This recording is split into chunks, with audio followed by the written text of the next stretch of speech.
مرضی کے علماء سے جا کے پوچھو دین کی تکمیل کی سند کہاں آئی تھی، وہ کہے گا غدیر میں۔ لڑنا نہیں، ولایت علی گالی دینے کا نام نہیں ہے، علی ولی اللہ کسی کا گریبان پکڑنے کا نام نہیں۔ بڑے پیار سے پوچھنا یہ دین مکمل کب ہوا تھا، وہ کہیں گے غدیر میں۔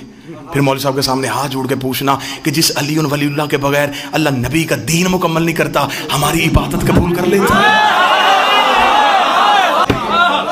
یہاں پہ چھوڑ کے میں جاؤں گا تو میرے اندر کا ذاکر مطمئن نہیں، میں خود مطمئن نہیں۔ میرے اندر کا ذاکر اس لیے مطمئن نہیں کہ میں نے فضائل غدیر سنائے، منکر غدیر کا انجام نہیں بتایا۔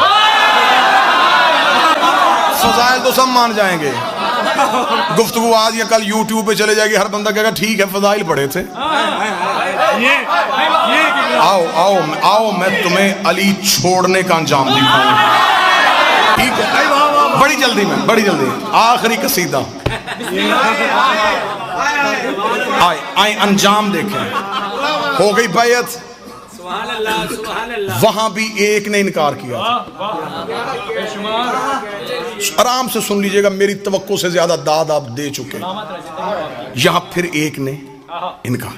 اب یہاں جس نے انکار کیا، میں نے پوری تحقیق کی ہے، حادثاتی طور پہ نہیں اٹھا کہ جذباتی ہو گیا کہ بندہ اٹھ گیا، نہیں، مکمل اس کے پیچھے ایک پلان تھا۔ غدیر سے لوگ نکلے، یہ وہاں غدیر پہ نہیں بولا، نا نا نا نا، پوری تحقیق ہے، یہ وہاں غدیر پہ کھڑا نہیں ہوا، بیعت کے وقت بھی یہ نہیں کھڑا ہوا، کر چکا تھا بیعت، گیا تھا یہ امیر کے ہاتھ پہ بیعت کرنے کے لیے۔ پلٹ کے جب واپس جا رہے ہیں، اب جن کو علی برداشت نہیں تھا وہ قافلے سے علیحدہ ہوئے، ایک دوسرے سے کہنے لگے اب کیا ہوگا، اس نے تو واجب کر دیا، اب عبادت میں ہی آ گیا، ہمیں وہ مذہبی قبول نہیں، جس نے ہمارے باپ دادا مارے،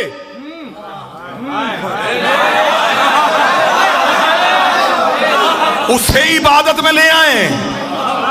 اور کیا کہنے تمہارے علی کے منکرو، تم نے ہمیں اتنا تو بتا دیا جو علی کو چھوڑنا چاہتے ہیں اس کا کوئی نہ کوئی علی نے مارا ہوگا۔ ہم علی کو لے آئے، ہم نہیں لانا چاہتے۔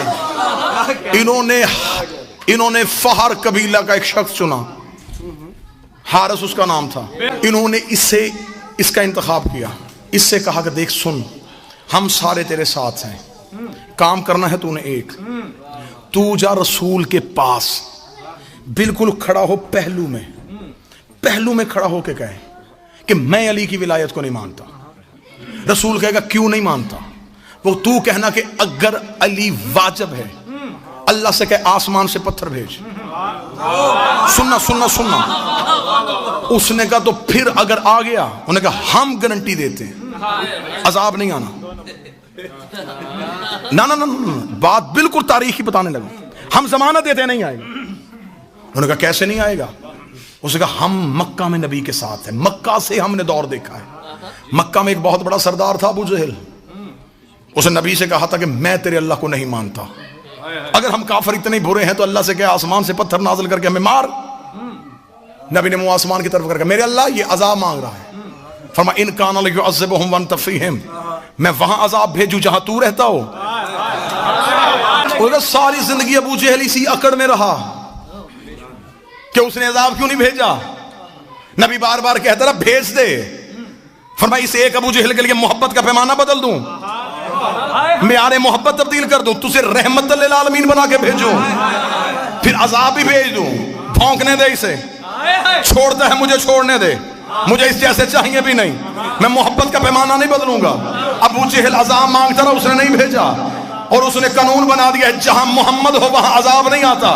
تو کھڑا ہو نبی کے پہلو میں، تو کر علی کی ولایت کا انکار، ہماری گارنٹی ہے جہاں محمد ہو وہاں عذاب نہیں آتا، تیرے اوپر عذاب آنا ہی نہیں ہے، جب تو بغیر عذاب کے نکلے گا ہم باہر شور کر دیں گے علی واجب ہی نہیں ہے، علی واجب ہی نہیں ہے، علی واجب ہی نہیں ہے۔ ادھر حارث کو نبی کے پہلو میں کھڑا کیا، اس نے علی کی ولایت کا انکار کیا، آسمان سے پتھر آیا، حارث کے سر پہ لگا، نبی نے منہ آسمان کی طرف کر گیا، میرے اللہ ابو جہل پہ نہیں بھیجا، اس میں کیوں بھیجا؟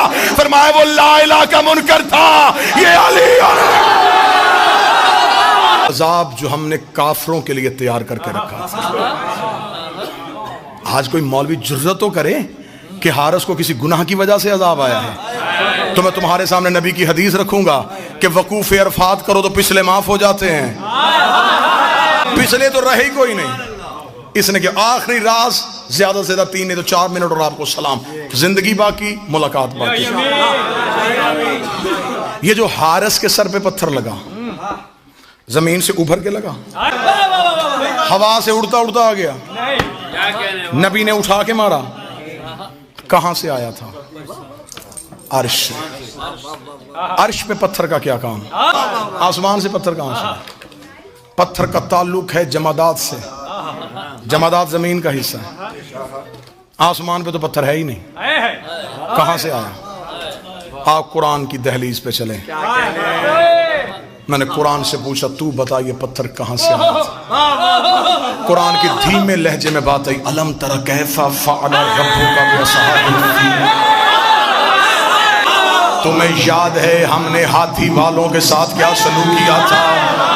جب ابرہا لشکر لے کے کعبہ گرانے کے لیے آیا تھا تو ہم نے چھوٹے چھوٹے ابابیلوں کے جھنڈ میں ان کی چونچ میں چھوٹے چھوٹے پتھر دے کے ایک ایک ہاتھی کے مقابلے میں بھیج دیا تھا، اور ہم نے ایک ایک ابابیل سے کہا تھا کہ ایک ایک ہاتھی کا نشانہ لینا، اور خدا کہتا ہے کہ ایک بھی ابابیل کا نشانہ خطا نہیں ہوا، اس لیے کہ انہیں ہم نے بھیجا تھا، اور جنہیں ہم بھیجے ان میں خطا ہوتی نہیں ہے، جنہیں ہم بھیجے ان میں غلطی ہوتی ہی نہیں ہے۔ ایک ایک ابابیل ایک ایک ہاتھی کا نشانہ لے رہا تھا۔ تفسیر امام رضا کا حوالہ، ایک ابابیل کے کان میں آگے جبریل نے اللہ کا حکم سنایا کہ پروردگار عالم کہہ رہا ہے تو نے اپنے حصے کا پتھر ہاتھی کو نہیں مارنا، فلاں غار کی کوہ میں جا کے بیٹھ جا، تیرے رزق کا بندوبست اللہ کرے گا، تیری سانسوں کی حفاظت اللہ کرے گا، تیرے رزق کی ذمہ داری اللہ کے ذمہ ہے۔ معصوم فرماتے حکم پروردگار سن کے وہ ابابیل غار کی کوہ میں جا کے بیٹھ گیا۔